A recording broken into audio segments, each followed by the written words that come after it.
Yung kabado ka sa resulta ng medical mo, pero dinadaan mo lang sa sayaw. I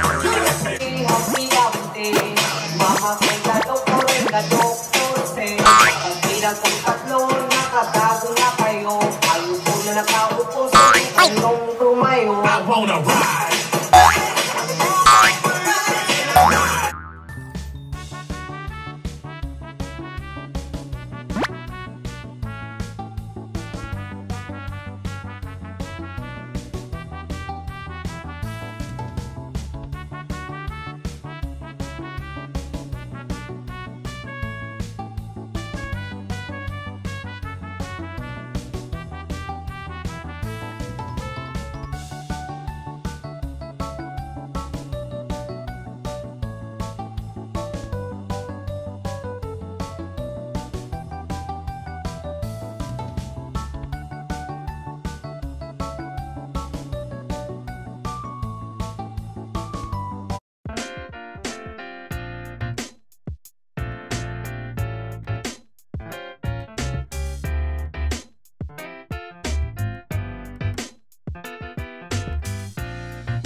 Guys, habang hinihintay mo tawagin yung pangalan mo for immunization, ipapabasa nila yung consent na to.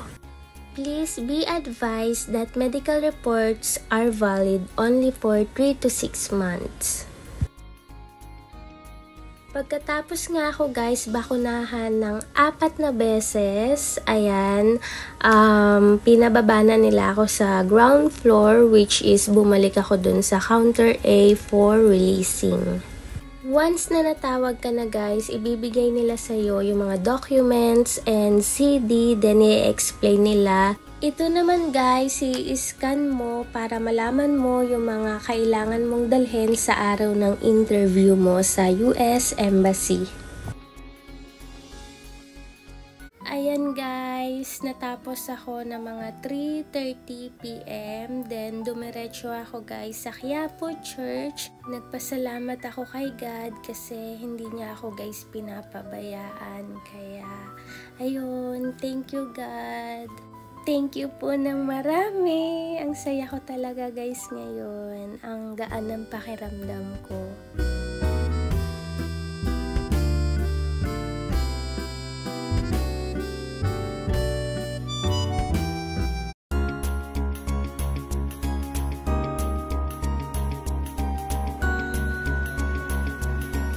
Hi guys! Kakauwi ko lang guys. Ang haggard ko ngayon guys. Kasi sobrang na-busy talaga ako. And kanina pumunta ako sa St. Luke's ulit. Today guys yung result ng medical exam natin nung Friday. So, 2 days working days para makuha yung result. Sobrang kinabahan ako guys. I've been watching some videos na kahit wala silang sakit, nag-sputum sila. Kaya, ayun, kaya sobrang kaba ko nun na baka kahit wala naman akong sakit is may sputum din ako. Ayun na guys, binigyan nila ako ng 4 shots. Tig-2 sa left and right kong braso. Yung dalawa dito guys, tinanggal ko na kasi natanggal na sila kanina. Ayan, may mga dots. Tapos ito, kumakapit pa sila. Ayan. After ng immunization ko guys, pinababa ako sa ground floor para sa releasing. Then, binigay nila sa akin guys yung resibo ng binayaran kong medical exam. Binigay nila sa akin itong CD ng medical ko guys. Ayan guys. Tapos, yung pinaka-importante sa lahat, itong brown envelope na ibinigay nila sa akin. So, nakalagay dito guys, do not open. Di daw to dapat guys buksan. Kasi sa araw ng interview ko, yung American Consul lang yung pwedeng magbukas nito. Ayan, kahit tayo guys, hindi tayo pwede magbukas. American Consul lang yung pwedeng magbukas nito sa araw ng ating appointment, sa araw ng ating interview. Sobrang happy ko guys kasi hindi ako na-sputum. Thank God talaga guys. Ayan. Ayan guys, nasa kalagitnaan na tayo guys ng journey ko sa pagkuha ng US visa ko. Sobrang happy ko talaga guys kasi ayan, answered prayer na naman to guys. Thanks God talaga guys. Sa araw ng interview ko guys, hindi nyo na kailangan dalhin yung CD. Ito lang talaga yung kailangan yung dalhin. Then yung mga documents nyo. Ayan. Gising na si Ham. Pasensya na guys. Magka-video call kasi kami ng fiancé ko. And you see why she worried about if you were worrying about nothing. We're worrying about nothing. ayan. Ito guys yung nakasulat sa brown envelope na binigay sa akin sa St. Luke's.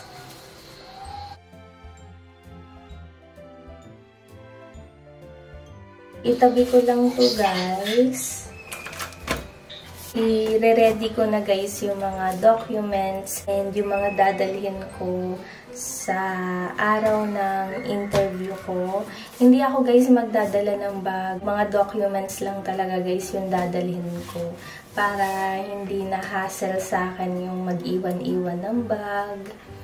Ayan, tsaka magbabayad pa tayo pag nagdala tayo ng bag. Bumili nga rin pala ako guys sa National Bookstore ng attaché case. Nung high school ako guys, may ganito ako. Kapag may ganito ka, ang sarap mag-aral. Yung plastic envelope, sana guys yung bibilin ko, yung may handle. Kaya lang, ito na lang kasi mas maliit. Ayan. Kasyang-kasya lang guys yung clear book ko dito. Kahit na makapal na yun, kasya siya kaya... And ang gusto ko dito kasi maliit lang siya. Nag-order lang ako ng foods. Isang buong araw ako guys hindi kumain. Ngayon lang ako kakain. Mag-dinner tayo guys.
Ayan guys, ngayong araw pa lang ako guys kakain. Kasi kanina hindi ako nag-breakfast, hindi rin ako nag-lunch, hindi ako nag-merienda. Inom lang ako ng tubig. Ayan, so ngayon lang tayo kakaon. So, dinner tayo guys. Nag-order lang ako ng food from Jollibee. So, meron tayo dito ng chicken. Tas may natira akong boiled egg the other day. Spaghetti.